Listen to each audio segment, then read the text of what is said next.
She never thought the sound of his footsteps would still make her heart race after all these years. But when Ava opened her front door that cold, rainy afternoon and saw him standing there, impeccably dressed, holding a single white rose, she forgot how to breathe. 5 years had passed since she'd last seen Daniel Cole, the man who once promised her forever, then left without looking back.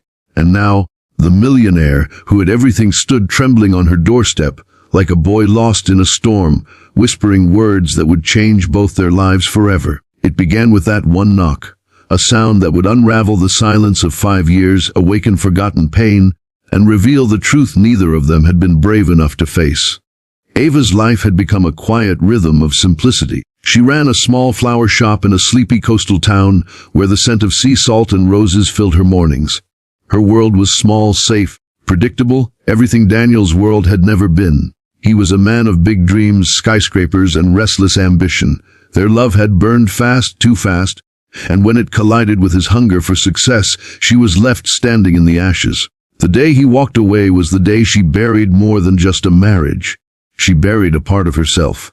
She had watched from afar as his name began appearing in headlines. Daniel Cole, the youngest real estate tycoon to close a $1 billion deal. To the world, he was a man who conquered everything he touched.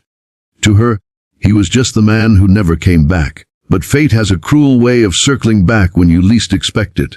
When she opened that door, the rain caught in his hair, his expensive suit clinging to him like a reminder that he didn't belong in her quiet world anymore. For a moment, neither spoke. The silence between them held all the things they'd never said. "I didn't know where else to go," he finally said, his voice low, cracked. Ava's heart twisted. The man before her wasn't the confident millionaire from TV interviews. He looked human, tired, lost. "Daniel," she whispered, unsure if she should step back or step closer. "Why are you here?" He looked at her with eyes that carried years of regret. "Because I finally realized what I left behind was worth more than everything I gained." She wanted to laugh, to scream, to cry, all at once. "You can't just show up after 5 years and say that," she said, her voice trembling. "Do you have any idea what it took to move on?" He nodded, rain sliding down his face like tears. "I know, and I'm not here to ask for forgiveness. I'm here to tell you something I should have told you a long time ago." Before she could respond, he handed her the white rose. There was a small note tied to it. Her fingers shook as she opened it. It read, "For the one who taught me love isn't about winning. It's about staying." Her breath caught. He looked at her, searching for something in her eyes. "Can we talk? Just for a few minutes?" Against her better judgment, she let him in. Inside, the warmth of her small living room felt strange with him there. He looked at the photos on her wall, her shop, her garden, the life she built from scratch. There was no trace of him in any of it. "You did all this," he said softly. "Without me." She smiled faintly. "I had to." He sat across from her, the silence stretching between them again before he finally spoke. "I lost my father last year," he said quietly. "And when I stood at his funeral, surrounded by everything he'd built, I realized something. He died alone. Successful, yes. Respected, sure, but alone. And I saw my own future in his reflection." Ava's anger began to melt into something else. Sorrow, perhaps. "I'm sorry, Daniel," she whispered. He shook his head. "Don't be. I thought I had more time to fix things. I kept telling myself I'd call you after the next deal, after the next project. But there's always another deal, another reason to wait, until there wasn't." Her eyes glistened. "You can't rewrite the past, Daniel." He looked up at her, his voice breaking.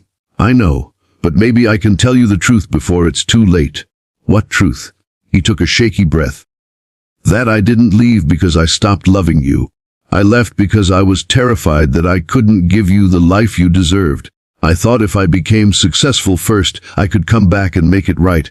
But in chasing everything, I lost the only thing that mattered." Her hands trembled. "You had a choice," she said quietly. "You chose ambition over love." He nodded. "And it cost me everything." Tears streamed down her face. "So why come back now?" He smiled sadly. "Because I heard you're selling the shop, moving away." She blinked. "How do you?" "I've kept up with you," he confessed. "Not in person. But I'd see your interviews, your shop's website, the flowers you named after seasons. I watched you grow, Ava. and I realized maybe it's not too late to say goodbye properly. A silence filled the room again, heavy with memories. Then he did something unexpected. He reached into his coat pocket and pulled out a folded paper. "This was our first house plan," he said, placing it on the table, the one they had dreamed of building together. "I kept it. Every line, every note you made about the kitchen window facing the sunrise, it reminded me of who I was when I was with you." Ava touched the paper, her tears falling onto the ink. "You still remember that? Every detail," he said softly, "because those were the only days I truly felt alive." The next morning, the sun broke through the clouds for the first time in days. Daniel stood by the shore watching the waves crash. Ava joined him quietly. Neither spoke for a while. Then she said, "Maybe we were never meant to last forever, Daniel. Maybe we were meant to teach each other what love really is." He nodded, his throat tightening. "You taught me everything, even how to let go." She looked at him, eyes soft but resolute. "Then let's let go, properly this time." He turned toward her, searching her face for resentment, but found only peace. And then, without saying a word, she reached out and hugged him. It wasn't the desperate embrace of old lovers trying to reignite what was lost. It was the quiet closure of two souls finally setting each other free. As she stepped back, she smiled faintly. "Take care of yourself, Daniel," he whispered. "I will. And thank you for forgiving me even when you didn't have to." She nodded. "You broke my heart once, but today you healed it." As he walked away, the wind carried the faint scent of roses, her roses, through the air. And for the first time in years, Ava didn't feel empty, she felt free. Because sometimes, closure isn't found in promises renewed, but in hearts finally at peace. And somewhere on that quiet coastal road, a millionaire drove away with tears in his eyes, not of regret this time, but of gratitude. Because her silence, once unbreakable, had finally spoken. A reminder lingered like a whisper for anyone listening. It's never too late to say the words that could set a soul free.